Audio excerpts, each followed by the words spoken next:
കാരണം ഓരോ ഏജിലുള്ള ഓരോ ഇത് കാരണം ഞാൻ ആ ഏജിൽ കൂടെ കടന്നു പോകുന്നപ്പോഴുള്ള ഇതെല്ലാം എൻ്റെ മനസ്സിൽ നല്ല ഓർമ്മയാണ് അപ്പം ഞാൻ അതിനെ ഓർക്കും ഞാൻ അങ്ങനെയായിരുന്നല്ലോ ഒരു ഓട്ടോമാറ്റിക്കലി പിന്നെ ഇപ്പോഴത്തെ ന്യൂ ജനറേഷൻ ഡിജിറ്റൽ വേൾഡിൽ ജീവിക്കുന്നവരാ അപ്പം എന്നെ പോലെയൊന്നും അല്ല ഞാൻ എപ്പോഴും എൻ്റെ മോളോട് പറയാറുണ്ട് പലപ്പോഴും എടി നീയും ഞാനും തമ്മിൽ ഒരുപാട് വ്യത്യാസങ്ങളുണ്ട് ആ വ്യത്യാസം എന്താന്ന് ചോദിച്ചു കഴിഞ്ഞാൽ ഞാനൊരു സാധാരണക്കാരൻ്റെ മകളായിരുന്നു നിന്റെ പപ്പ ധനികനാ അപ്പോൾ ആ വ്യത്യാസം എന്നും ലൈഫിലുണ്ടാവും ഞാൻ എല്ലാത്തിനും വാല്യൂസ് കീപ്പ് ചെയ്യുന്ന ഒരാളാണ് അത് ഡ്രസ്സ് ആയിക്കോട്ടെ ഭക്ഷണം ആയിക്കോട്ടെ പൈസ ആയിക്കോട്ടെ പക്ഷെ ആ കുട്ടികൾക്ക് അറിയില്ല അവർ വളരുന്ന നമ്മളൊരു ബുദ്ധിമുട്ട് അറിയിക്കാതെ വളർത്തുന്നത് ഇപ്പം പൈസ ഉണ്ടെങ്കിലും ഇല്ലെങ്കിലും എല്ലാ മാതാപിതാക്കളും ഇപ്പോഴത്തെ കാലത്ത് മക്കളെ ബുദ്ധിമുട്ട് അറിയിക്കത്തില്ല ഇപ്പം ധനികനായിക്കോട്ടെ അല്ലാതായിക്കോട്ടെ അപ്പം അവരങ്ങനെയാണ് വളരുന്നത് പിന്നെ എസ്പെഷ്യലി അവള് വളരുന്ന ആ ഒരു രീതിയിലല്ലല്ലോ ഞാൻ ജീവിച്ചത് അപ്പം ആ ഒരു വ്യത്യാസം എന്നും ഉണ്ടാവും അവരുടെ സ്വഭാവത്തിലും അവരുടെ സംസാരത്തിലും എല്ലാം ഉണ്ടാവും പക്ഷെ ഞാനോ അല്ല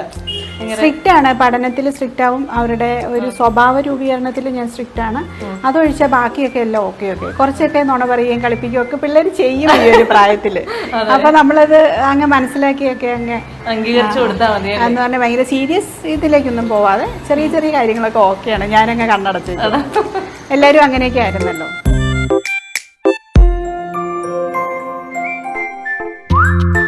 ഇത് ആക്ച്വലി മൊത്തം ബെഡ്റൂംസ് ആണ് ഞങ്ങളുടെ പിള്ളേരുടെ റൂം ഞങ്ങളുടെ മാസ്റ്റർ ബെഡ്റൂം പിന്നെ അമ്മച്ചിക്ക് വേണ്ടിയിട്ട് റൂം അങ്ങനെ 4 ബെഡ്റൂംസ്. അപ്പൊ ഇത് മോന്റെ മുറി ഇത് മോളുടെ മുറി അല്ലെ ഈ 2 മുറിയിലേക്കും നമുക്ക് പ്രവേശനം അനുവദനീയമല്ലാത്തത് കൊണ്ട് നമുക്ക് ചേച്ചിയുടെ മുറിയിലേക്ക് പോകാം. ഇതാണ് നമ്മളുടെ മാസ്റ്റർ ബെഡ്റൂം അല്ലേ. ഞാൻ ഈ ഡോറിനൊക്കെ ഒരു പ്രത്യേകത തോന്നി എനിക്ക് ഇതെല്ലാത്തിനും ഭയങ്കര പെർഫെക്ഷൻ. ഇത് എന്താ ചെയ്തേക്കുന്നത്? ഇത് വുഡ് ലാമിനേറ്റ് ചെയ്തേക്കുന്ന ഇതെവിടെയാ ചേച്ചി? ഇത് ബോംബെന്ന് ആൾക്കാർ വന്ന് ചെയ്യുന്ന ഇവിടെ ഈ വർക്ക് ചെയ്യത്തില്ല. ആണോ? നല്ല ഭംഗിയുണ്ട് അതുകൊണ്ട് എല്ലാം ഇങ്ങനെ ഭയങ്കര പെർഫെക്റ്റ് ആയിട്ടിരിക്കുന്നു. അപ്പൊ ഇതാണ് നമ്മളുടെ ചേച്ചിയുടെ ബെഡ്റൂം മാസ്റ്റർ ബെഡ്റൂം.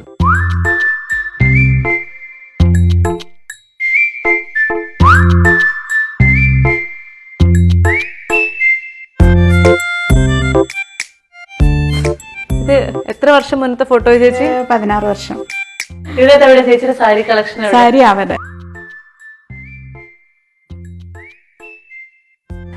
എണ്ണി കഴിഞ്ഞ ഒരു 50 എണ്ണം കഷ്ടിയില്ലേ കാണും അത്രേ ഉള്ളൂ. അതെന്താ ചേച്ചി ഇടയ്ക്കിടയ്ക്ക് സാരികളൊക്കെ മൊത്തമായി മാറ്റി പുതിയ റൗണ്ട് കൊണ്ട് വയ്ക്കാൻ കുറച്ചൊക്കെ ഇങ്ങനെ കൊടുക്കും.